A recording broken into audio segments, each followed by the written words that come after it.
ॐ सहनावतु सहनो भुनक्तु सह वीर्यं करवावहै तेजस्विनावधीतमस्तु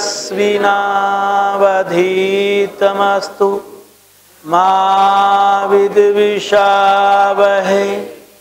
ॐ शान्ति शांति शांति। पूजनीय मातृशक्ति आदरणीय बंधुओं, देश विदेश से जुड़े सभी हमारे ध्यान प्रेमी जो सीधा प्रसारण भारतीय योग संस्थान के YouTube चैनल से इस कार्यक्रम में जुड़े हुए हैं, उन सब का ध्यान शिविर 199 में हार्दिक स्वागत है। पिछले महीने हमने गायत्री मंत्र के भावार्थ पर चर्चा करते हुए ध्यान का अभ्यास किया था। आज उसे संक्षेप में दोहराते हुए चक्र ध्यान पर चर्चा करेंगे और अपना अभ्यास करेंगे। गायत्री मंत्र को शास्त्रों में सावित्री माता के नाम से जाना जाता है। इसे वेद माता भी कहते हैं। वेदों में गायत्री मंत्र का अपना एक विशेष स्थान है, इसका एक विशेष महत्व है। जो स्वाध्याय की बात आती है, जिसमें हम ये भाव लेके चलते हैं अपने आप को जानना। मंत्र योग स्वाध्याय के लिए बहुत अच्छा मार्ग माना गया है और गायत्री मंत्र विशेषतः स्वाध्याय का एक बहुत सुंदर मार्ग है। अतः हमें गायत्री मंत्र का जाप ध्यान में बैठ करके करना चाहिए। इसमें हम सर्वप्रथम ओम के तीनों पादों की उपासना करते हैं। दूसरे नंबर पर गायत्री की 3 महाविभूतियों, जिसको हम त्रिलोक कहते हैं, उसकी उपासना करते हैं। और पश्चात हम गायत्री के तीनों पादों की उपासना करते हैं, जिसके बारे में पिछली बार आपको बतलाया गया था। बहुत सुंदर इसकी व्याख्या है, उसके ऊपर संक्षेप में इस बार दोबारा से दोहराएंगे, ताकि जब भी हम गायत्री मंत्र का जाप करें अकेले में बैठ के क्यों करें, केवल मंत्र याद है इसलिए, या उसके साथ अगर भाव जुड़ जाए तो मेरी साधना अंतरंग होती चली जाती है, मैं बाहर से भीतर जाने की शक्ति प्राप्त कर लेता हूँ। एक बार इस मंत्र का उच्चारण करेंगे हम सब मिलकर के। ओम भूर्भुवः स्वः तत्सवितुर्वरेण्यं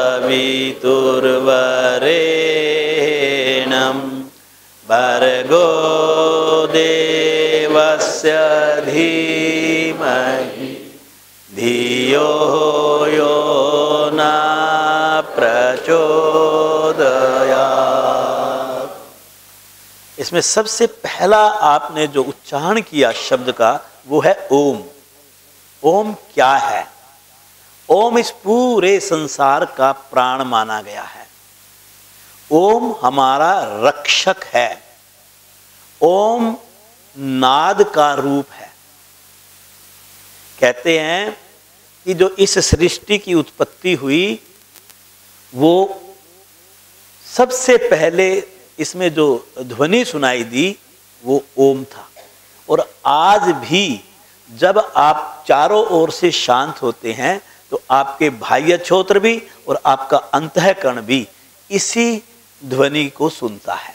नासा ने भी अपने अनुसंधान में इसको सिद्ध किया है कि अंतरिक्ष में हर वक्त ये नाद सुनाई देता है। आपने ये एक समाचार आया था ओम के ऊपर, टीवी के ऊपर, आपने जरूर सुना होगा। ओम एक ऐसी नाव है जिसके ऊपर हम सवार होकर के इस भव सागर को पार कर सकते हैं। वास्तव में ओम मेरे जीवन का आदि है, ओम मेरे जीवन का अंत है। अर्थात इस जीवन की शुरुआत ओम से होती है और इस जीवन का अंत भी, बोलिए, ओम से होता है। वास्तव में ओम एक परम धाम तक पहुंचने का मार्ग है। अतः ओम की उपासना जीवन में अपना एक विशेष महत्व रखती है। जब मैं ओम की उपासना करता हूँ तो स्वतः ही इसकी उपासना की जो तकनीक है 3 अवस्थाओं में होती है।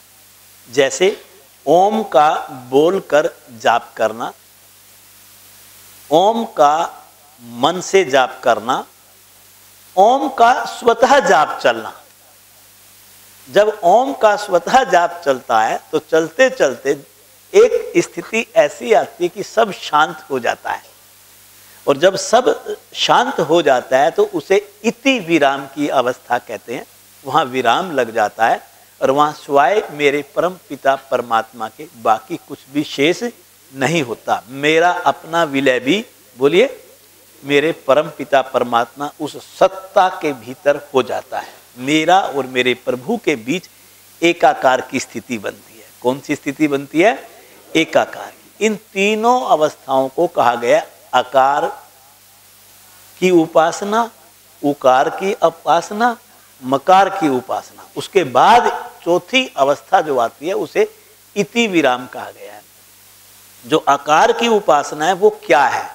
उसके अंदर मेरा जो ये स्थूल शरीर है, ये इस स्थूल जगत की उपासना करता है। मेरा, बोलिए, स्थूल शरीर, स्थूल जगत जो आपको चारों ओर दिखाई देता है, ये सब मेरे प्रभु का स्थूल रूप है। चाहे वो पहाड़ दिखाई दे, चाहे वो नदी दिखाई दे, चाहे वो पेड़ दिखाई दे, चाहे वो फल दिखाई दे, चाहे वो साग सब्जी दिखाई दे, उसकी सत्ता काम ना करे तो इस पृथ्वी में से, मिट्टी में से अन्न उपज नहीं सकता। तो इसलिए जो भी आपको चारों ओर इस संसार में दिखाई देता है, ये सब क्या है? ये मेरे प्रभु का, बोलिए, ये स्थूल रूप है। और ये जो शरीर है ये भी तो फिर मेरे प्रभु का स्थूल रूप है। तो ये शरीर जो है उपासना करता है प्रभु की इस स्थूल जगत की। शरीर कैसे करता है? जीवा बोलती है, कंठ भी मदद करता है, आपके होठ भी चलते हैं। तो आपका शरीर, आपके शरीर जिन 5 तत्वों से बना है, जिन 5 स्थूल भूतों से बना है, भूमि, जल, अग्नि, आकाश और वायु, ये सृष्टि भी, ये संसार भी बोल दीजिए, इन्हीं 5 तत्वों से बना है।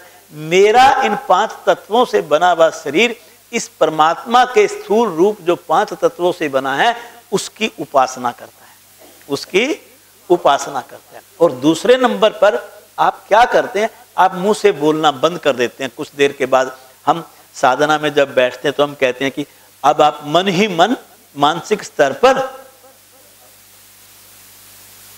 ओम की उपासना करें।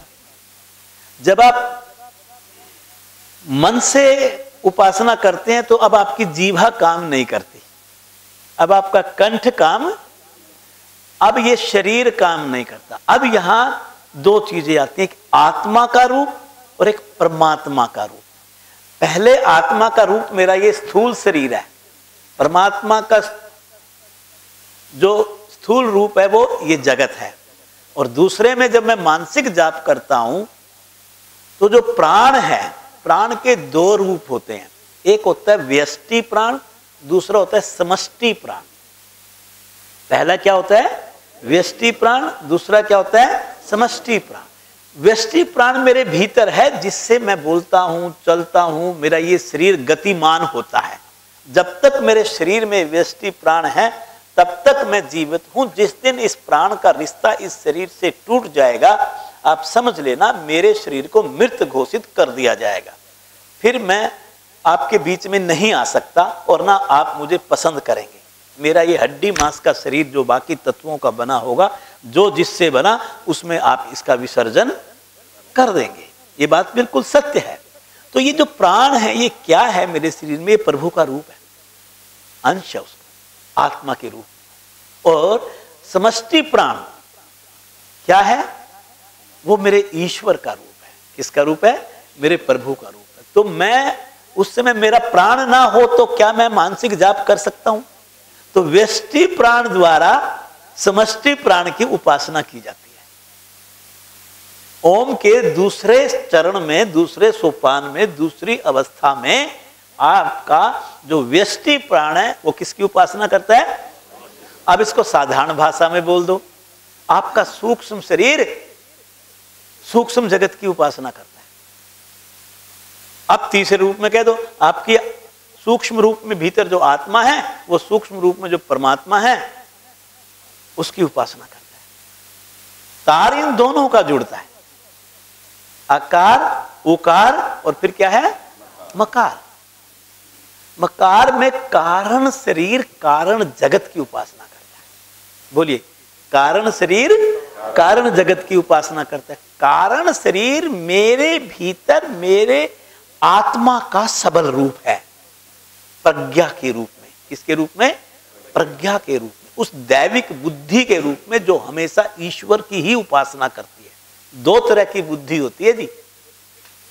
एक बुद्धि वो केवल सांसारिक कार्यों में लगती है, दिखावा कितना भी कर लूं मैं।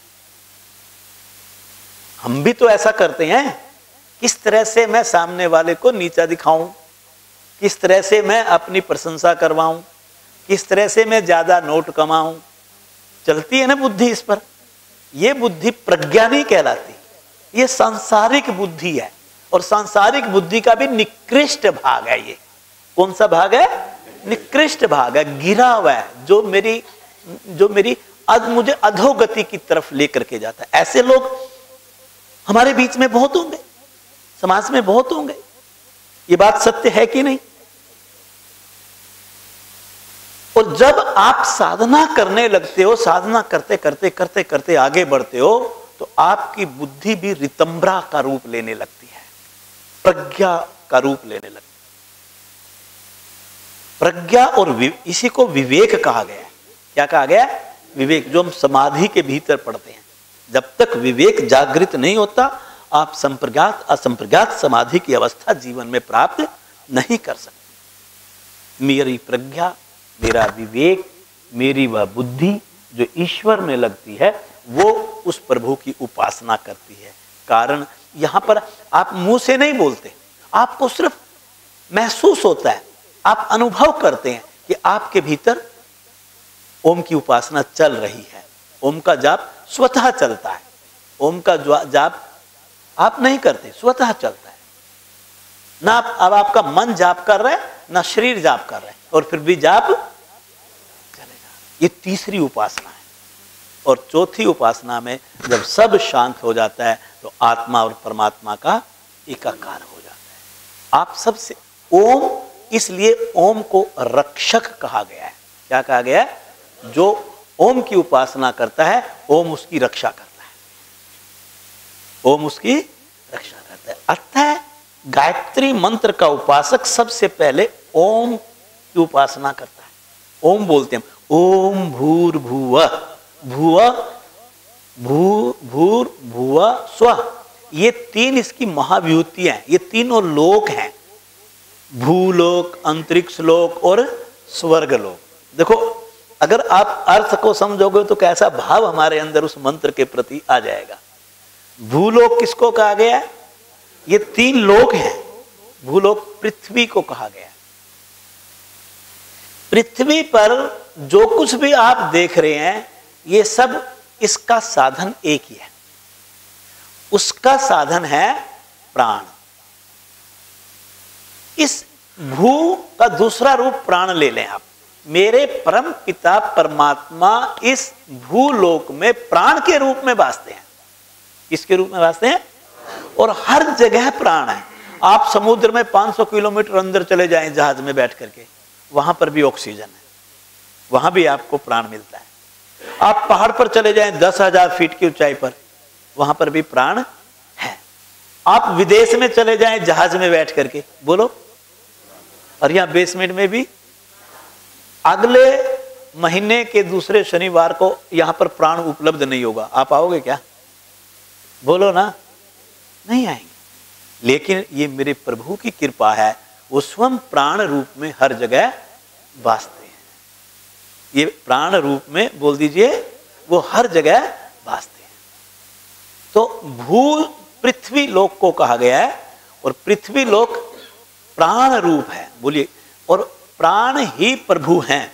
एक सूत्र आता है, मैं कई बार बोलता हूं उसे, अतएव प्राणः। बोलिए आप सब, अतएव प्राणः, अर्थात प्राण ही परमात्मा है।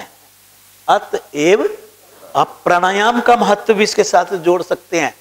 आप जब प्राणायाम की साधना करते हैं तो प्राणायाम की साधना प्राण की उपासना बन जाएगी, अगर आप अंतरंग होकर के करेंगे। देखिए आप योग को कैसे जोड़ा जाता है। प्राणायाम की साधना, बोलिए किसकी उपासना हो जाएगी? और प्राण कौन है? स्वयं परम पिता परमात्मा इस पृथ्वी पर प्राण रूप में ही रहते हैं, जो हर जगह हैं। आपके पास भी है, मेरे पास भी है, यहां भी है, वहां भी है, सर्वत्र है। तभी उसको सर्वव्यापी कहा गया। क्या कहा गया? सर्वव्यापी कहा गया। तो जब आप प्राणायाम का अभ्यास करते हैं तो किसकी उपासना करते हैं? परम पिता परमात्मा की। इसीलिए प्राण को ज्येष्ठ कहा गया है। क्या कहा गया? इसीलिए प्राण को श्रेष्ठ कहा गया है। इसी जब आप प्राणायाम में जोड़ लीजिए इन बातों को, आपको प्राणायाम के ऊपर आपकी वार्ता बन जाएगी। इसीलिए प्राण को ज्येष्ठ कहा गया है। इसीलिए आपकी सारी इंद्रियां इन प्राणों से चलती है। इन प्राण के बिना आप देख नहीं सकते, सूंघ नहीं सकते, बोल नहीं सकते, स्पर्श नहीं कर सकते। आपका कोई कार्य बोल दीजिए हो ही नहीं सकता। ये यूं कह लीजिए कि प्राण ही इस सृष्टि का प्राणाधार है। क्या है?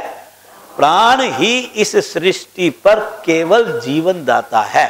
और ये जीवन दाता ही, आगे बोलिए, मेरे परम पिता परमात्मा है। आज प्राण का महत्व समझ में आना चाहिए। तो जब आप बोलते हो भू, भू का मतलब आप किसको याद कर रहे हो? अपने प्राण रूपी परम पिता परमात्मा को, जिसको कह देते हैं हे प्राणदाता। ओम की गोद में बैठ करके, ओम मेरा कौन है? रक्षक है। ओम मेरा कौन है?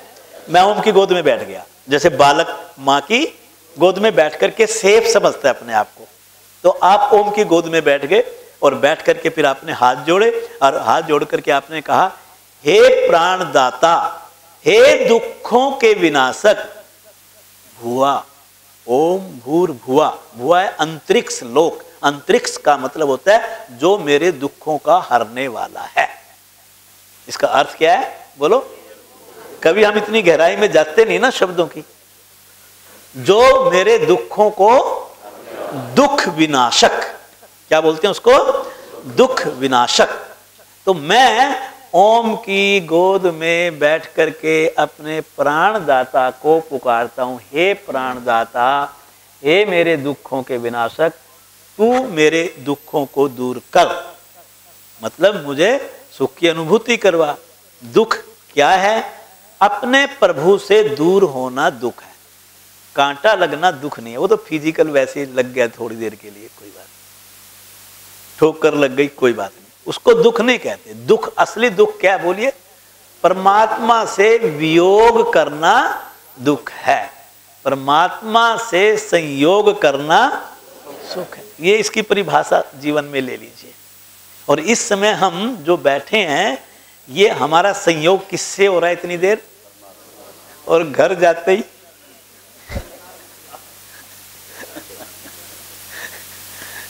बात तो सच है ना। ये है गृहस्थ जीवन। क्या बोलते हैं इसको? गृहस्थ जीवन। अच्छा, एक चीज और मैं आपको बताता हूं। दुख भी दो तरह के होते हैं। एक हम बुलाते हैं, एक आ जाते हैं। एक पे हमारा बस चलता है, दूसरे पे नहीं चलता। एक वो दुख होते हैं जो, बोलिए, आ जाते हैं, और दूसरे क्या होते हैं? बुलाए जाते हैं। जो बुलाए जाते हैं वो क्या है? कल्पनाएं। 3 शब्द बोलूंगा। कल्पनाएं, चिंताएं और इच्छाएं। और बाकी कुछ भी बोलने की जरूरत नहीं, सारा कुछ आ जाएगा इसमें। क्या क्या है? बोलिए। कल्पनाएं, चिंताएं और इच्छाएं। आप इन तीनों शब्दों पर विचार कर लीजिए। हमारे सारे दुख इनमें छिपे हुए हैं, है कि नहीं ऐसा? भविष्य की कल्पनाएं करते रहते हैं, उन कल्पनाओं से इच्छाएं पैदा करते रहते हैं। मिलेगी कि नहीं मिलेगी, इसकी बोलो चिंता करते रहते हैं। तो बोलो, सुख मिलेगा कि दुख मिलेगा? ये इंसान इनके अंदर डूबा रहता है। बाकी सारी बातें बिल्कुल अपने आप नियंत्रित हो जाएंगी अगर आप इन 3 चीजों को नियंत्रित करना सीख जाएंगे। फिर उसके बाद कुछ दुख ऐसे होते जो आपके वश में नहीं, आप उनको स्वीकार कर लीजिए। जैसे दैविक दुख होते हैं जीवन में। दैविक दुख वो होते हैं जैसे कोई भवंडर चक्रवात आ गया, बाढ़ आ गई, अर्थक्वेक आ गया, मैं कुछ उदाहरण दे रहा हूं आपको, ओलावृष्टि हो गई, किसान की सारी फसल नष्ट हो गई, लैंडस्लाइडिंग हो गई। ऐसा प्रकृति में होता है कि नहीं होता है? इसमें आपका क्या बस है? बिजली गिर गई ऊपर से, बादल फट गया, गांव का गांव बह गया। बात समझ में आ रही है कि नहीं? तो ये कौन से दुख हैं हमारे? ये दैविक दुख है। वैसे एक आध्यात्मिक दुख भी होते हैं। कैसे होते हैं? आध्यात्मिक दुख का वैसे कारण हम खुद होते हैं। एक होता है अविद्या। क्या होता है? एक होता है अहंकार। जो लोग अज्ञानी होते हैं उनको ज्ञान नहीं होता, ऐसे योग की प्रशंसा करते घूमते हैं, लेकिन योग की गहराई में डूब के नहीं देखा, योग को जीवन में धारण करके नहीं देखा, योग उसके स्वभाव में नहीं आया। दूसरे तालियां बजा रहे हैं तो मैं भी ताली बजा रहा हूं। क्यों बजा रहा हूं? नहीं पता। आप इसको हकीकत में लीजिएगा, व्यवहारिक पक्ष है ये। लेकिन जिस दिन आप योग को जीना सीख जाएंगे, जिस दिन योग आपका स्वभाव बन जाएगा, जिस दिन वो आपकी दिनचर्या बन जाएगी, जिस दिन वो आपकी वाणी में उतर आएगा, जिस दिन वो आपके भोजन में उतर आएगा, जिस दिन वो आपके सोने और उठने के समय में उतर आएगा, जिस दिन वो आपकी कमाई में उतर आएगा।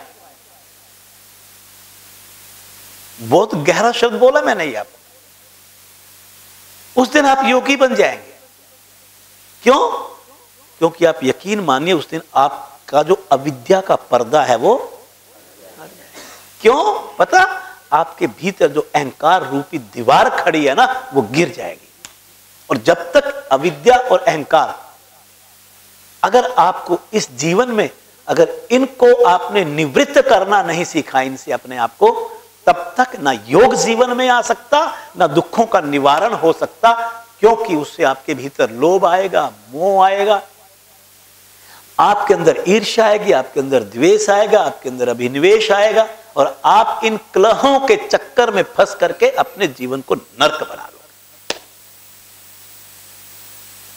आप सीरियस से दिखाई दे रहे हो मुझे, आत्मचिंतन में चले गए। पर ये जीवन की सच्चाई है जी, ये जीवन की सच्चाई, ये प्रवचन नहीं है। एक योग के साधक को ये बात समझ में आ जानी चाहिए कि मैं योग की साधना करता हूं, लेकिन योग की मंजिल कब मिलेगी? योग की मंजिल तब मिलेगी जब मेरी अविद्या और अहंकार का पर्दा गिर जाएगा, हट जाएगा। उस समय मेरे जीवन के आध्यात्मिक दुख खत्म हो जाएंगे। वास्तव में सच्चा सुख सांसारिक सुख नहीं होता, संतान का सुख नहीं होता, पैसे का सुख नहीं होता, शरीर का सुख नहीं होता, मन का सुख नहीं होता। अगर सच्चा सुख इस धरती के ऊपर कोई है तो वो आध्यात्मिक सुख है। आध्यात्मिक सुख तब मिलेगा आपको जब आप अपने प्रभु से जुड़ेंगे, और प्रभु से जुड़ नहीं सकते जब तक आप अविद्या और अहंकार का पिटारा अपने सर पर लेकर के घूम रहे हैं।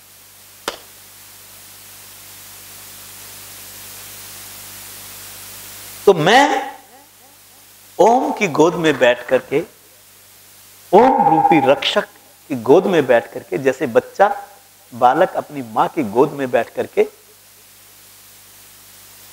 कहता है अपने प्रभु को, हे प्राणदाता, तू मेरे दुखों को निवार दे, तू मेरे दुखों का निवारण कर दे, तू दुख विनाशक है, तू दुख विनाशक है। स्व ओम भूर भुवा स्व, स्व कहा गया स्वर्ग लोक को। स्वर्ग लोक का मतलब, जब भी स्वर्ग आता, देखो मेरा हाथ भी ऊपर गया, हम क्या सोचते हैं स्वर्ग? आप जहाज में बैठ के गए हो, मिला स्वर्ग लोक वहां पे ऊपर? अंतरिक्ष में लोग गए हुए हैं, मिला स्वर्ग लोक वहां पर? स्वर्ग सुख को कहा गया। किसको कहा गया? और स्व कहा गया सुखदाता, सुखों को देने वाला। और सुखों को देने वाला कौन हो सकता है? मेरा परम पिता परमात्मा। सुख का दाता, सुख देने वाला, आनंद का दाता, आनंद देने वाला, जो मेरे दुखों का निवारण करके मुझे सुख दे दे, दुखों से मेरा को छुटकारा दिला दे। उसको क्या कहा गया? उस परम पिता परमात्मा के रूप को कहा गया सच्चित आनंद। ये शब्द आता है ना, सच्चिदानंद, सच्चित आनंद, तीनों को मिला करके बना सच्चिदानंद। तो हम क्या कहते हैं?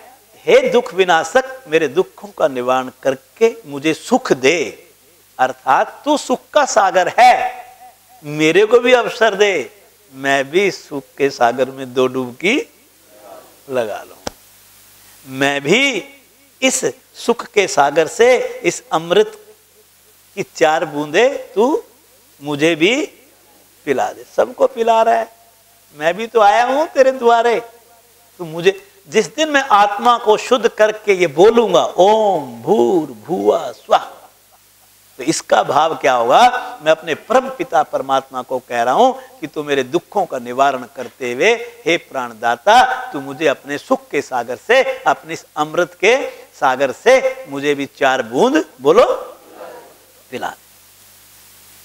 तेरे सागर में से तो कमी नहीं आएगी ना, मैं भी तर जाऊंगा।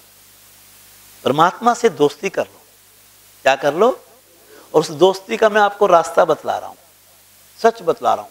धरती आप जितनी, मैं ये नहीं कहता आप मंदिर मत जाओ, मैं ये नहीं कहता आप दान मत करो, लेकिन आप सच मानो भगवान से दोस्ती का अगर कोई मार्ग है तो एक ही है, उसका काम करो। भगवान से दोस्ती अगर करनी है, भगवान को अपना बनाना है और उसके सुख के सागर से आपको अमृत पीना है, अगर उसमें आपको डुबकी लगानी है, तो जीवन में एक ही चीज को पकड़ लो बस, बाकी कुछ पकड़ने की आपको, आप ऐसी ढोंग करके ओम ओम ओम ओम करते रहो, कुछ नहीं मिलने वाला। करवाऊंगा मैं भी आज। हाँ, जब तक आप उसका काम नहीं करोगे तब तक वो ओम ओम आपके जीवन में, आपकी उस उपासना का प्रभाव नहीं आएगा। इस बात को अवश्य याद रखो। तत्सवितु वरेण्यम, ये पहला पाद है। क्या है? 3 पाद हैं ये। तत्सवितु वरेण्यम, तत् उस परम पिता परमात्मा को कहा गया। सविता, सविता स्वयं गायत्री है, स्वयं वो परम पिता परमात्मा है। परमात्मा की एक ऐसी शक्ति जो दूसरों में जान फूंक दे, परमात्मा की वह शक्ति जो सृष्टि को रच दे, परमात्मा की वह शक्ति अगर एक बीज को अंकुरित करके उसमें से अन्न उगा दे, परमात्मा की वो शक्ति एक बीज में से पेड़ उगा करके उस पर आम लगा दे, परमात्मा की वो शक्ति जो प्राण के रूप में इस देह के साथ संपर्क करके मुझे गतिमान बना दे, इसको प्रकाश भी कहा गया है। रचना करने की शक्ति होती है इसमें, है आपके अंदर, मेरे भीतर। हम कहते हैं कि मैंने बनाया है ये मकान, तूने कहां से बना दिया? अगर ये मिट्टी ना आती, ये पानी ना आता, ये सूरज ना होता, तो एक दाना अन्न का इस धरती पर हो नहीं सकता था प्यारे। तो ये सूर्य जो आया है बन करके, ये इस सृष्टि का रचयिता बन करके आया है। ये सूर्य मेरे परम पिता परमात्मा का रूप ही है, जो सूर्य के नाम से पृथ्वी के ऊपर ये शक्ति भेज रहा है, जिससे हम और आपका सबका जीवन चल रहा है। जैसे सूर्य का प्रकाश धरती के ऊपर आकर इस धरती को हरा भरा बना देता है, सविता उसी शक्ति को कहा गया है जो हम सबके जीवन को गतिमान बना देता। तत्सवितु वरेण्यम, उसी को वरना चाहिए, उसी का गान करना चाहिए, उसी का कीर्तन करना चाहिए, उसी का, बोल दीजिए, कीर्तन करना चाहिए। उसी को ही आप अपने जीवन में धारण करो, उसी की उपासना करो, आप उसी के आगे अपनी भेंट चढ़ाओ। हम कहते हैं ना परमात्मा को, तेरा तुझको अर्पण। तो आप जब आप अपना जो अर्पित करते हो, उसी सत्ता को करो, उसी शक्ति को करो। वही स्वीता देव है, वही देवों का देव है, वही मेरा परम पिता परमात्मा है, उसी को आपने वरना है, उसी को धारण करना है। तत्सवितुर वरेण्यम भर्गो देवस्य धीमहि। भर्गो, भर्गा किसको कहा गया है? भर्गा कहा गया तेज को, भर्गा कहा गया ज्ञान को, भर्गा कहा गया प्रकाश को। भर्गा एक ऐसा मेरे परम पिता परमात्मा का गुण है जिसमें कोई दोष नहीं है। बोलिए, जिसमें कोई दोष नहीं है। इस गुण से बड़ा कोई गुण इस संसार में हो ही नहीं सकता, भर्गा। अतः इसे निरतिशय गुण कहा गया है परम पिता परमात्मा का। कौन सा गुण? निरतिशय गुण कहा गया है। यह गुण अगर मेरे भीतर आ जाए तो मेरे सारे दुखों का नाश कर देगा। मेरे भीतर जो कालुष्य भरे पड़े हैं, मैं उनसे शुद्ध हो जाऊंगा, अपने आप वो हट जाएंगे। देवस्य, देवस्य कहा गया देवों का देव। कौन है वो? परमात्मा। धीमहि, उसी का हमें ध्यान करना चाहिए। मैं अपने परम पिता परमात्मा को यहां पर एक धोबी के रूप में देखता हूं। किसके रूप में देखता हूं? आप जब धोबी, आजकल तो ड्राई क्लीन वर्ड यूज होता है उसके लिए अंग्रेजी में, लेकिन धोबी कई काम है वो, आपने उसको गंदा कपड़ा दे दिया धोबी को, और धोबी क्या करता है फिर उसको? बोलो, उसका मैल काट के उसको, बस जब हम भी अपने, एक साधक भी जब अपने परम पिता, इसका भाव समझना, बस मेरे परम पिता परमात्मा की हम शरण में जाते हैं तो हम सोचते हैं कि अब हम धोबी के पास पहुंच गए। किसके पास पहुंच गए? बस जिस प्रकार हम कहते हैं कि धोबी इन कपड़ों को धो करके शुद्ध कर देता है, वो भी मुझे मेरे अंतःकरण को धो करके भीतर को, बाहर की चमक तो आजकल क्रीम पाउडर से ले लेते हैं, हम नहीं ले लेते। जब शादी में जाते हैं तो देखो कैसे चमकते हैं, हम सोचते हैं हमारे बराबर कोई है ही नहीं। उस समय तो राजा समझते हैं हम अपने आप को। आजकल तो कपड़े भी ऐसे आ गए कि वो पहन करके ना राजा लगे, बोल दो, पर लेकिन प्यारे, जब तक भीतर से तू धोएगा नहीं, धुलेगा नहीं, तब तक तू असली राजा, बोलो, बन नहीं सकता। और उसको तो मेरा धोबी ही कर सकता है, मेरा परम पिता परमात्मा ही कर सकता है। जब वो मुझे भी अपना वो गुण दे देगा, प्रकाश दे देगा, ज्ञान दे देगा, तो जब मैं उस निरतिशय गुण को धारण कर लूंगा तो मेरे परम पिता परमात्मा मेरे अंतःकरण को धो करके मेरे भीतर के सारे जो मेरे भीतर वासनाएं भरी पड़ी हैं, जो मेरे भीतर निकृष्ट विचारों का कूड़ा और कचरा भरा पड़ा है, मेरे होता है कि नहीं? दिखावा करता हूं मैं ऊपर से, मैं तो बड़ा शुद्ध आत्मा हूं, मैं बहुत बड़ा योगी हूं, मैं बहुत ज्यादा सेवा करता हूं। आप जब उस परम पिता परमात्मा की शरण में जाते हो एक भाव लेकर के, तो परम पिता परमात्मा क्या करते हैं? तेरे भीतर, तेरे अंतःकरण में भरा हुआ निकृष्ट विचारों के कूड़े और कचरे को बाहर निकाल देता है, और वो बिल्कुल वैसे ड्राई क्लीनिंग का काम करके, चरक वरक दे के, प्रेस व्रेस करके आपके अंतःकरण को वैसे बना देता है। इसको आम भाषा में समझाने का प्रयास कर रहा हूं मैं आपको। शब्द देखिए, गायत्री मंत्र में कितना भाव भरा पड़ा है। तो इसमें मैं क्या था ये, भर्गो देवस्य धीमहि, तो मैं उस प्रभु की उपासना करता हूं, मैं उसका चिंतन करता हूं, धीमहि, मैं उसका ध्यान करता हूं, ताकि मेरा अंतःकरण, बोलिए, शुद्ध हो जाए। मैं अपने परमपिता परमात्मा को कह रहा हूं कि तू धोबी है, मैं तेरे घाट पे आया हूं, मेरे अंतःकरण में मल भरा पड़ा है, हे परमपिता परमात्मा, तू मेरे भीतर से इस मल को निकाल दे, धो दे, तू मेरे अंतःकरण को शुद्ध कर दे। धियो यो न प्रचोदयात्, धियो यो न प्रचोदयात्। धियो का मतलब होता है बुद्धि। धियो का मतलब क्या होता है? बुद्धि।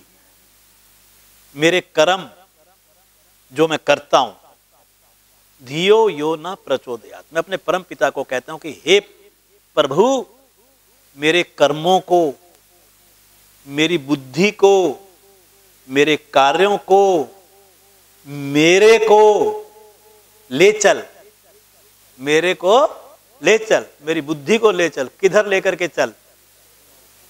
अपनी ओर लेके चल, अपने कार्यों की ओर लेकर के चल। अभी 2 मिनट पहले मैंने आपको कहा था प्रभु से दोस्ती का एकमात्र मार्ग है क्या? उसका काम करो। बस जिसकी बुद्धि ठीक होगी वो उसके काम में लग जाएगा। जब तक उसकी बुद्धि ठीक नहीं है वो उसके काम में बोलो नहीं लगेगा। जब हम इस भाव से गायत्री मंत्र का जाप करते हैं तो एक जब तक भीतर कूड़ा कचरा भरा है तब तक ये काम होने वाला नहीं है। एक जिसका अंतःकरण शुद्ध नहीं था होता वो कभी अंदर से सुख और शांति प्राप्त कर सकते हैं? तो एक बार एक संत जो है ना वो हर रोज भिक्षा मांगने जाते थे। उन्होंने एक दरवाजा खटखटाया, एक माँ भिक्षा देने के लिए आई। तो उन्होंने देखा एक संत, तो उन्होंने कहा हे संत महाराज, उनको भिक्षा देते हुए, आप मेरे को ज्ञान दो, मैं बहुत परेशान रहती हूं, अंदर से अनाप शनाप सोचती रहती हूं, गलत विचार आते रहते हैं, मैं कभी भी भीतर से शांत नहीं रहती, क्रोध करना, लड़ाई झगड़ा करना, हमेशा गलत दिशा में मेरी बुद्धि चलती है। तो उस समय संत बोले कि बेटी मैं दोबारा आऊंगा तब आपको प्रवचन दूंगा कैसे अंतःकरण शुद्ध हो सकता है। अगले दिन फिर संत पहुंच गए। वो कमंडल रखते हैं संत भिक्षा के लिए। उन्होंने कमंडल आगे किया, वो भिक्षा देने लगी। माँ कमंडल में देखा गोबर लगा हुआ था और गंध लगा हुआ था। माँ ने संत को भिक्षा देने से मना कर दिया क्योंकि उसको लगा कि तेरी भिक्षा दी हुई भी अपवित्र हो जाएगी। उसने कहा गुरुजी आपका कमंडल तो गंदा है। माँ ने क्या कहा कि गुरुजी आपका कमंडल गंदा है, इस गंदे कमंडल में अगर मैंने ये भिक्षा जो डाल दी तो ये भी गंदी हो जाएगी, तो इसलिए पहले कमंडल तो साफ करना पड़ेगा। तो संत बोले कि बेटी तो फिर एक काम कर, तू प्रभु से मिलना चाहती है? कहता हाँ वो तो बड़ी गहरी इच्छा है। तो उसके लिए पहले तू अंदर भरे हुए कोड़े कूड़े कचरे को साफ कर ले। तेरे भीतर तो कूड़ा कचरा भरा पड़ा है और धीरे धीरे जिस दिन ये कूड़ा कचरा तेरा साफ हो जाएगा तो तेरे ऊपर मेरा दिया हुआ प्रवचन भी तभी असर करेगा, नहीं तो वो प्रवचन भी। आप भाव समझे इसके पीछे, वो भी बेकार हो जाएगा। अतः हमें जब योग के मार्ग पर चलते हैं, आध्यात्मिक मार्ग पर अगर हम चलना चाहते हैं तो सबसे पहले हमें अपने भीतर के कूड़े कचरे को हटाना है। हमारे यहाँ ध्यान में चक्र ध्यान की बात आती है, उस पर थोड़ी सी चर्चा करेंगे, 5-7 मिनट, फिर अभ्यास करेंगे। चक्र ध्यान, ध्यान से पहले आपने महर्षि पतंजलि ने जो 7 पड़ाव दिए, कभी आप देखिए बोल करके, यम, नियम, आसन, प्राणायाम, प्रत्याहार, धारणा, ध्यान और समाधि। तो ध्यान से पहले क्या है? धारणा। धारणा के 2 रूप होते हैं, एक होता है बहिरंग धारणा, दूसरा होता है अंतरंग धारणा। बहिरंग धारणा, आप बाहरी किसी एक वस्तु, किसी बिंदु के ऊपर अपने मन को एकाग्र करते हो तो उसको बहिरंग धारणा कहते हैं। किसी पेड़ के पत्ते पे कर लिया, किसी आपने दिव्य ज्योति के ऊपर कर लिया, दीप शिखा के ऊपर। और अंतरंग धारणा किसको कहा जाता है? चक्र ध्यान की जो पहले की अवस्था है उसे अंतरंग धारणा कहते हैं। अंतरंग धारणा और ध्यान ये 2 चीजें नहीं है। अंतरंग धारणा की जो उच्चतम अवस्था है उसी को ही ध्यान कहा गया। हमारी रीढ़ के ऊपर 5 दिव्य ऊर्जा केंद्र हैं। क्या है बोलिए? जिनको हम मूलाधार चक्र, स्वाधिष्ठान चक्र, मणिपुर चक्र, अनाहत चक्र, विशुद्धि चक्र और तो अंतरंग धारणा का अभ्यास मूलाधार चक्र से आरंभ होता है। बोलिए कहां से होता है? मूलाधार चक्र से। उस विषय पर हम आगे जाएंगे नहीं, क्योंकि वो बहुत डिटेल्ड विषय बन जाएगा। ध्यान के अभ्यासी को ध्यान की गहराई में, अपने अस्तित्व की गहराई में डूबने के लिए अंतरंग धारणा का अभ्यास अवश्य करना चाहिए। जैसे एक उदाहरण के तौर पर मैं आपसे बात करूंगा। मूलाधार चक्र सीक्वेंस में सबसे पहले वहां पर पहुंचता है साधक, बहिरंग धारणा के बाद।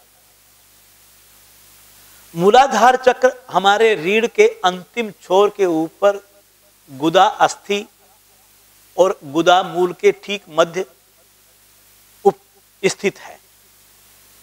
इसकी 4 पंखुड़ियां हैं, लाल रंग है, सफेद वृत्त को ये घेरे हुए हैं, पीला वर्गाकार इसका यंत्र है, उसके मध्य उल्टी हुई लाल रंग की त्रिभुज है, उसके मध्य धूम्रवर्णी शिवलिंग है, जिसके चारों तरफ 3.5 फेरा डाल करके मां कुंडलिनी सुप्त अवस्था में नीचे की तरफ मुख किए हुए विराजमान है। जो ये पीले वर्ग का वर्गाकार यंत्र है, इसमें से दिव्य प्रकाश की किरणें निकलती हैं।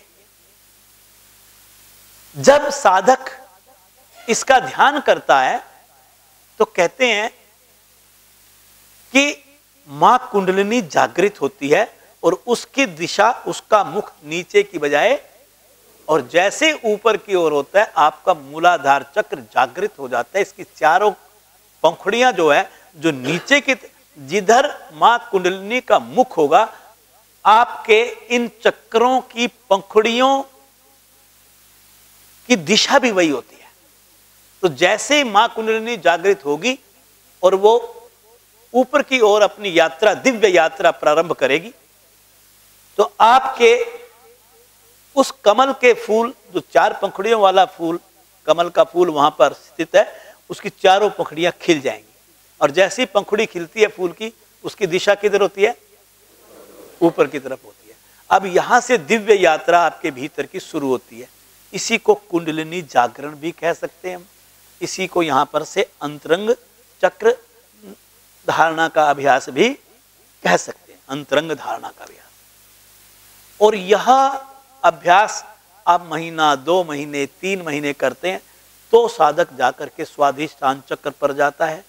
स्वाधिष्ठान चक्र से मणिपुर चक्र कल्पना करेगा, 10 पंखुड़ियां हैं, पीला रंग है, लाल त्रिभुज है, आग का गोला है, मणियों का नगर है, ये भावना उसके अंदर पैदा करता है। वो अनाहत चक्र पर जाएगा, हरी पंखुड़ियां हैं, 2 उल्टे त्रिभुज हैं, अष्टभुज बनती है, मध्य उसके दिव्य ज्योत आत्मा रूप में विराजमान है। आप उसके दर्शन करते हैं।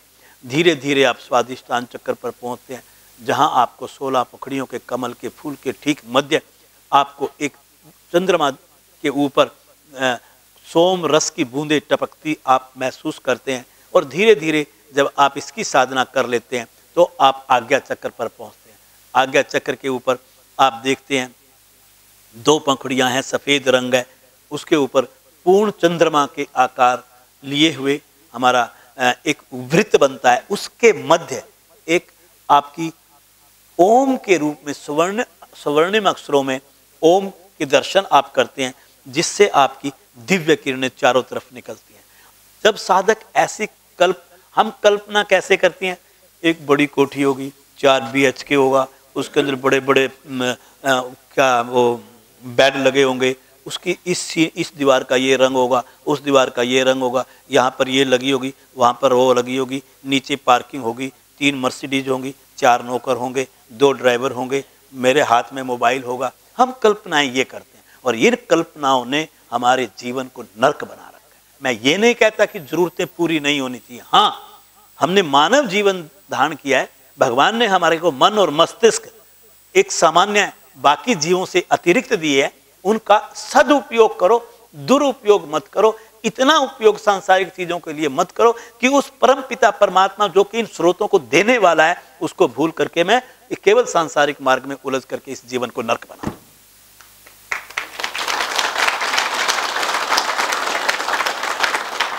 आपने कल्पनाएं करनी है तो आप दिव्य कल्पनाएं कीजिए ना। परमपिता परमात्मा साक्षात रूप में आपके सामने तो नहीं आकर के खड़े होंगे, लेकिन अगर आप इन कल्पनाओं के मार्ग से अपने भीतर अगर इन अंतरंग चक्र धारणा का अभ्यास करते करते करते करते जिस दिन आप आज्ञा चक्र के ऊपर पहुंचेंगे और आज्ञा चक्र पर जाकर के जिस समय आप उस ओम के दर्शन करेंगे और दर्शन करके फिर ओम की ध्वनि स्थूल रूप में जो शुरू में बोला गया था, फिर मानसिक रूप में, और फिर आप उसके बाद बिल्कुल शांत अवस्था में चलती ओम की ध्वनि को अनुभव करेंगे, तो आप देखेंगे कि यहाँ से सहस्रार चक्र से आने वाली ब्रह्मांडीय ऊर्जा जो सबसे पहले आज्ञा चक्र पर पहुंचती है तो उसके अंदर प्रचार और प्रसार उसका प्रसार होने लगता है, जो कि केवल इस शरीर को नहीं, मेरे स्थूल शरीर के लिए भी उपलब्ध होता है, मेरे सूक्ष्म शरीर के लिए भी उपलब्ध होता है, मेरे कारण शरीर को भी अब उपलब्ध होता है। और इन सब स्तरों पर प्राप्त करते करते आपका आध्यात्मिक जगत कैसा होगा, आध्यात्मिक विकास कैसा होगा, उनको शब्दों के अंदर बयान करना भी कठिन। आइए आज ऐसा एक थोड़ा अभ्यास करेंगे, फिर कार्यक्रम को संपन्न करेंगे। एक बार अपने अपने आसन पर खड़े हो जाएंगे।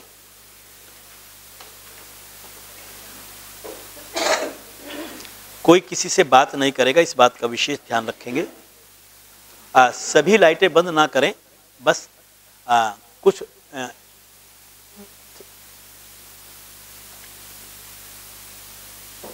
चलिए बैठ जाइए, बैठ जाइए, बैठ जाइए, बैठिए। आंखें बंद कीजिए, आवाजें नहीं आएंगी, ना खांसने की, ना बोलने की, ना दाएं बाएं देखना है। आपका शरीर किसी से स्पर्श नहीं करेगा बैठते समय, इस बात का जरूर ध्यान रखें, क्योंकि आपके भीतर एक विशेष दिव्य ऊर्जा का स्तर बढ़ जाता है जब हम इस मार्ग पर चलते हैं। जैसे वो कहा था कि सुख के सागर में हे प्रभु मेरी भी डुबकी लगा दो, आप सच मानिए अब वो सुख का सागर आपके चारों तरफ होगा और आप उसमें डुबकी लगाएंगे। अब 20-25 मिनट आंखें बंद करके किसी भी एक ध्यानात्मक आसन में बैठ जाएं। ये आपका पद्मासन, अर्ध पद्मासन, स्वस्तिकासन, जिससे बैठने में कठिनाई हो तो सुखासन में भी बैठ सकता है। जिनको घुटनों में तकलीफ है तो वो प्रभु का नाम किसी कुर्सी के ऊपर या 1.5 फुट ऊंचे तख्त पे बैठ करके भी कर सकता है। आंखें कोमलता से बंद कर लें, दोनों हाथ ब्रह्मांजलि मुद्रा में रख लें, बाएं हाथ की हथेली पर दाएं हाथ की हथेली रखें, दोनों जंघाओं के ठीक मध्य पेड़ों के नीचे, और अपने शरीर धड़ वाले भाग को सीधा कर लें। अकड़ के नहीं बैठना, सामान्य बैठना है। नेत्र आपके कोमलता से बंद रहेंगे। शरीर को सर्वप्रथम शिथिल कर दें। जैसे सब आसन में हम अपने शरीर को तनाव रहित बनाते हैं, एक मानसिक अवलोकन कर लें। पैर के अंगूठे से सर की चोटी तक, सर की चोटी से पैर के अंगूठे तक, शरीर के एक एक अंग प्रति अंग को निहारते हुए मानसिक स्तर पर, और आप भाव बनाएं कि मेरे शरीर के किसी हिस्से में किसी प्रकार का तनाव नहीं है। शरीर का मानसिक अवलोकन करने के बाद सीधा मन के साथ जुड़ जाएं। जैसे बालक को समझाया जाता है, इस मन को समझा दें कि हे मन महाराज तू भी शांत हो जा, क्योंकि हम अपने प्रभु से मिलने जा रहे हैं। मन की उछल कूद बाधक बनती है मेरे प्रभु और मेरे बीच में, अतः इसको शांत कहिए। और शांत जब प्यार से इसको शांत करेंगे तो ये शांत हो जाएगा। कुछ देर नाचेगा नहीं, कूदेगा नहीं, उछलेगा नहीं, इसको शांत कर दें। अब अपनी नासिका के अग्र भाग पर अपनी सजगता के केंद्र को लाते हुए श्वासों के आवागमन को देखें। कोई प्रयास नहीं करना, जैसे चल रहे हैं चलते रहने दीजिए। ये मेरे प्रभु की दिया हुआ वो स्वैच्छिक क्रिया है, वो उपहार है जो अमूल्य है। अभी आपको बतलाया था कि प्राण प्रभु से अलग नहीं है, प्रभु का ये एक रूप है जो इस धरती के ऊपर प्राणदाता के रूप में हर जगह विराजमान है। तो इसका अर्थ यह हुआ कि जो मैं श्वासों का आवागमन कर रहा हूँ, ये कुछ अर्थ मैं इसके दर्शन करूं अगर नासिका के अग्र पर अपनी सजगता का केंद्र बनाकर, साक्षात मैं अपने प्रभु को देख रहा हूं। ये मन में भाव लाइए। जैसे श्वास आ रहा है, जैसे श्वास जा रहा है, बस आप आते जाते अपने प्रभु के रूप में देखिए इसको। कैसा अच्छा लगेगा आपको, आप साक्षात अपने प्रभु से जुड़ जाएंगे।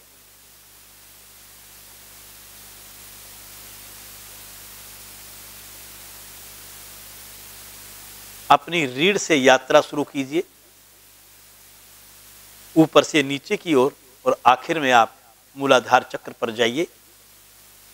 गुदास्थि के पास मूलाधार चक्र है। कल्पना कीजिए इसकी 4 रंग की लाल पंखुड़ियां हैं, जो कि एक श्वेत वृत्त को घेरे हुए हैं। उसके मध्य एक पीले रंग के वर्गाकार यंत्र की कल्पना करें।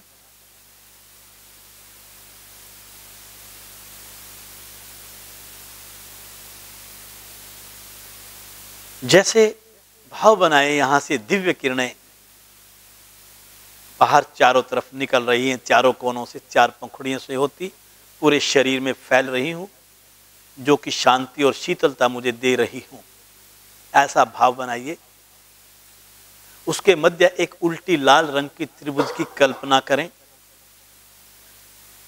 मध्य उसके एक धूम्रवर्णी कहते हैं बादल जैसा रंग हो, जिसका धुआं उठता है जैसे आकाश में, वैसा रंग हो उसका। ऐसे शिवलिंग की कल्पना करें और कल्पना करें रक्तवर्णी लाल रंग की 3.5 फेरा डाल करके माँ कुंडलिनी इसके चारों तरफ लिपटी हुई है। उसका मुख नीचे की तरफ है। मन से समर्पण भाव से अपनी माँ कुंडलिनी को नमन करें। हे माँ, तेरा बच्चा तेरे दरबार आया है।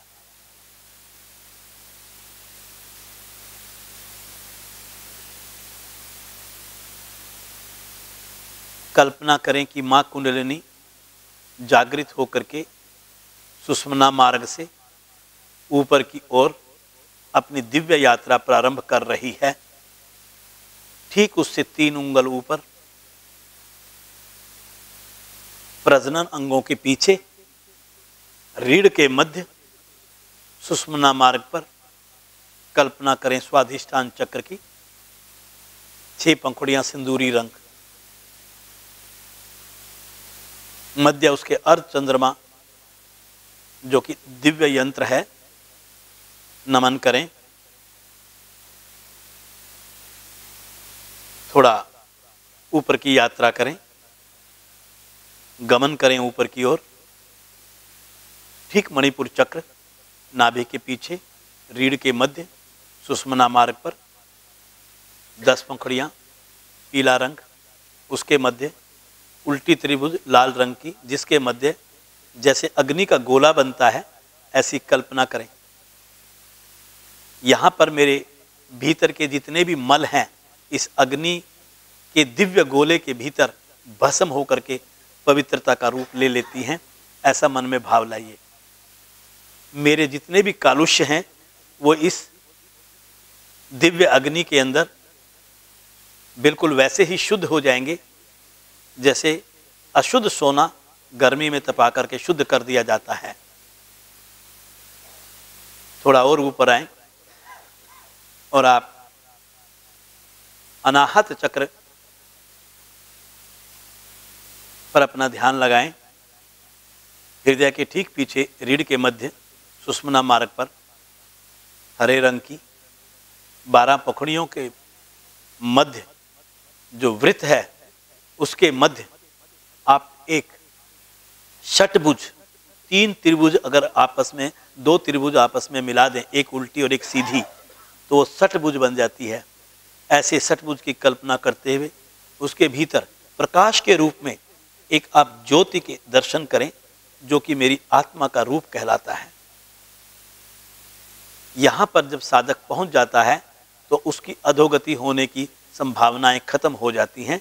अब वो अपने अध्यात्म के मार्ग पर हमेशा अग्रणीय रहता है, आगे बढ़ता है। वो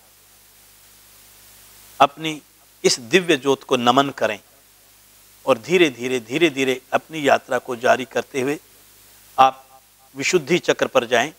कंठ के ठीक पीछे रीढ़ के मध्य सुषुम्ना मार्ग पर 16 पंखुड़ियों वाले एक कमल के फूल की कल्पना करें, जिसका नीला रंग हो, आसमानी रंग हो। उसके मध्य एक पूर्ण चंद्रमा की भांति वृत्त की कल्पना करते हुए कल्पना करें कि जैसे यहाँ पर अमृत की रस, जैसे हमने अभी गायत्री मंत्र में पढ़ा था, सुना था चर्चा में कि हे सुखदाता, तू इस अमृत की 4 बूंदें मुझे पिला दे। कल्पना करें कि सोम चक्र से सोम देवताओं के द्वारा ये अमृत रस की बूंदें हर समय इस चक्र पर टपकती हैं। एक योगी यहाँ पर अपनी सजगता का केंद्र लगाकर अपने अंतर मगन होकर के इन अमृत के रस की बूंदों को पीता है। ऐसा मन में भाव लाएं। आप अपनी यात्रा को जारी रखते हुए थोड़ा ऊपर की ओर बढ़ें और देखें कि ठीक मस्तिष्क के मध्य जो गुहा बनती है, उस गुहा में आप ईड़ा पिंगला सुषुम्ना का संगम महसूस करें।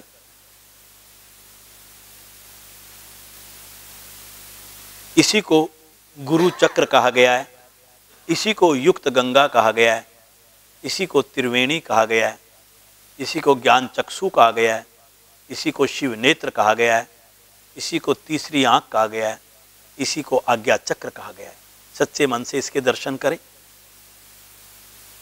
मेरुदंड का शीर्ष भाग कहलाता है ये। यहाँ पर एक कमल के फूल की कल्पना करें, जिसकी सफ़ेद रंग की 2 पंखुड़ियाँ हैं। बाएं रंग की पंखुड़ी ईड़ा कहलाती है, दाएं रंग की पंखुड़ी पिंगला कहलाती है। उसके ठीक ऊपर एक पूर्णिमा के पूर्ण चंद्रमा के आकार के एक सफ़ेद वृत्त की कल्पना करें, जिसके मध्य एक सुनहरे रंग का ओम अक्षर बीज मंत्र के रूप में स्थित हो। इस पर ध्यान लगाएं, इससे निकलती ही दिव्य किरणों की दर्शन करें। जब साधक अपनी सजगता को इस आज्ञा चक्र पर ठीक दोनों पंखुड़ियों के मध्य, इस पूर्णिमा के चंद्रमा के मध्य स्थित इस दिव्य यंत्र ओम पर अपना ध्यान लगा करके ओम की उपासना करता है, तो यह चक्र दिव्य प्रकाश से प्रकाशित होने लगता है और यह दिव्य प्रकाश मेरे रोम रोम में फैलने लगता है।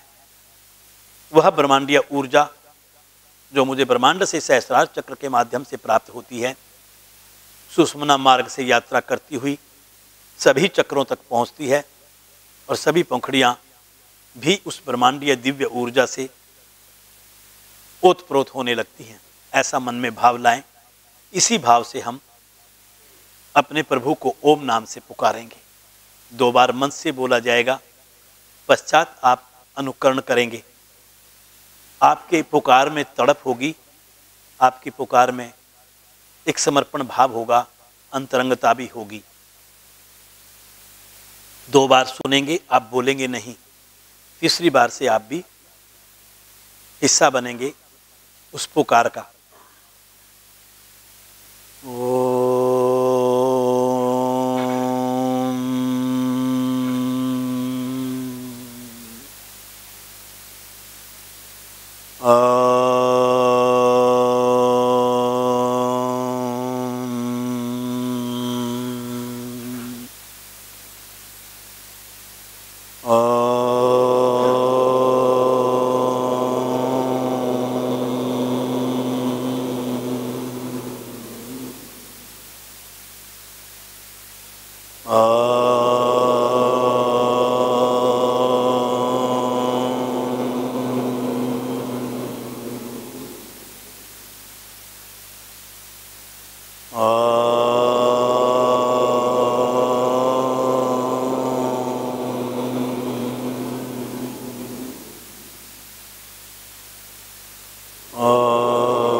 शांत मन ही मन अपने प्रभु को ओम नाम से पुकारते जाएं।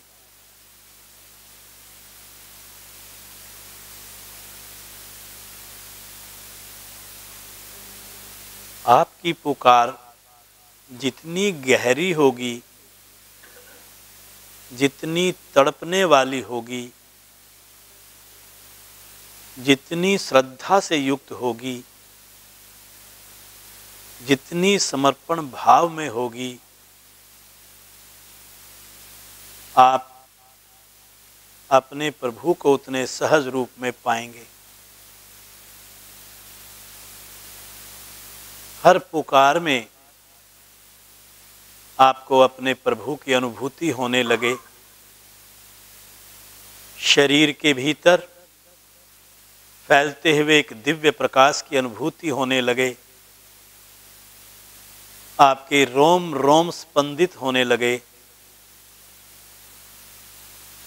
आप एकदम हल्का फुल्का हो जाएं।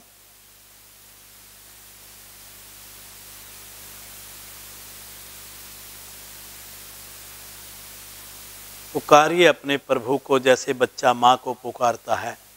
माँ दौड़ी दौड़ी आती है।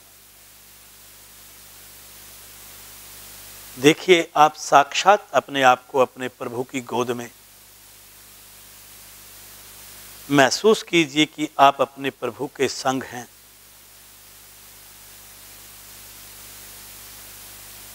कहिए अपने प्रभु से मन से कि प्रभु मैं कितना पगला था,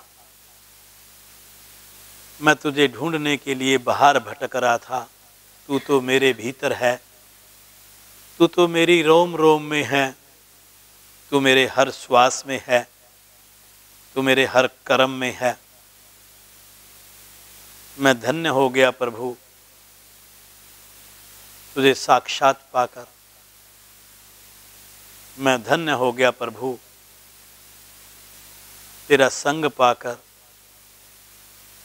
मैं प्रभु धन्य हो गया तेरा सानिध्य पाकर। खूब बातें कीजिए अपने प्रभु से। हर सवाल का जवाब देंगे मेरे प्रभु। पूछिए, क्या पूछेंगे आप अपने प्रभु से।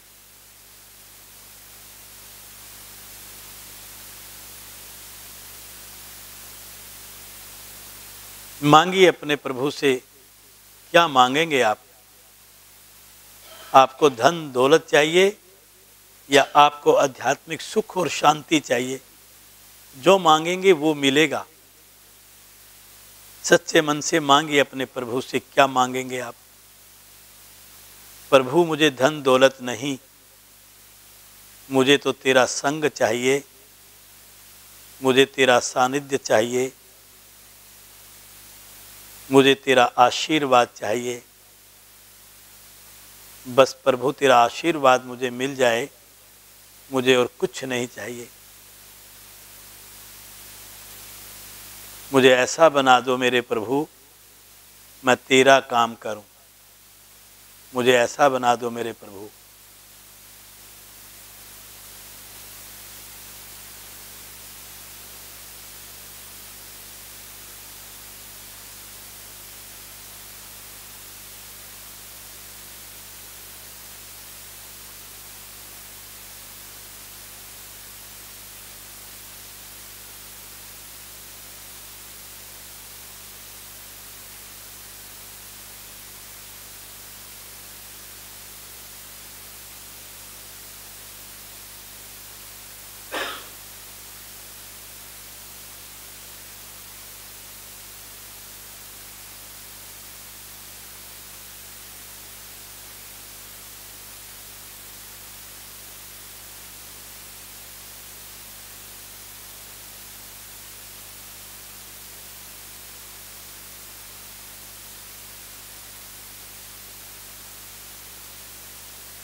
धन्यवाद करें अपने प्रभु का सच्चे मन से। प्रभु तेरा लाख लाख शुक्रिया। मेरे भाव स्वीकार करना शब्द मेरे पास नहीं है। मैं इस काबिल नहीं हूँ, मैं अज्ञानी हूँ मेरे प्रभु। एक ओम की ध्वनि होगी, श्वास भरें, धीमी होगी, ये ऊंचा नहीं बोलेंगे।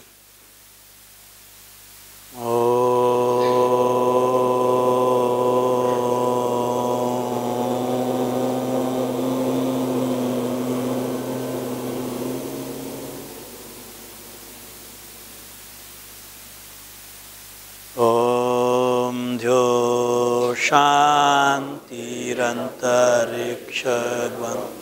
शांति पृथ्वी शांतिराप शांतिरोषधया शांति वनस्पतया शांतिर्विश्वे देवा शांतिर्ब्रह्म शांति सर्वगं शांति शांतिरेव शांति सामा शांतिरे। ओम शांति शांति।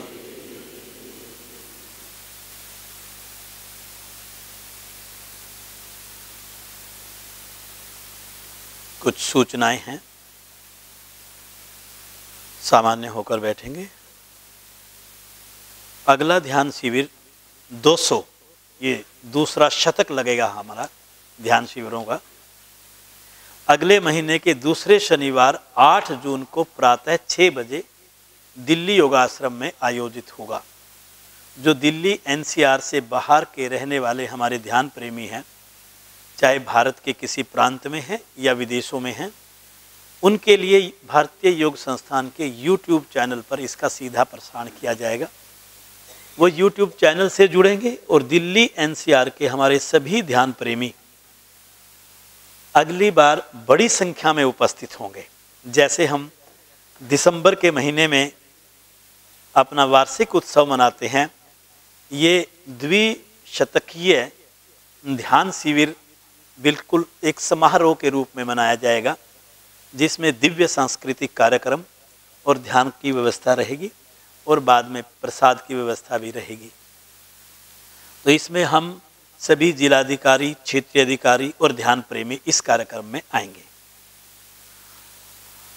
अगले महीने भारतीय योग संस्थान के द्वारा 21 जून को 10वां अंतर्राष्ट्रीय योग दिवस समारोह सभी क्षेत्रों में पूरी धूमधाम से मनाया जाएगा।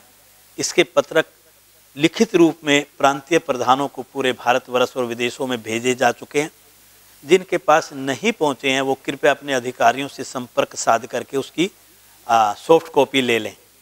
और मेरी प्रार्थना है सभी अधिकारियों से कि समय रहते इसकी बैठक लेकर के इसके एक अच्छा आयोजन करने की योजना बना लें, ताकि ये पूरा सफलतापूर्वक आयोजित हो सके कार्यक्रम। ओम पूर्णमदा पूर्णमिदं पूर्णात् पूर्णमुदच्यते पूर्णस्य पूर्णमादाय पूर्णमेवावशिष्यते। ओम शांति शांति शांति।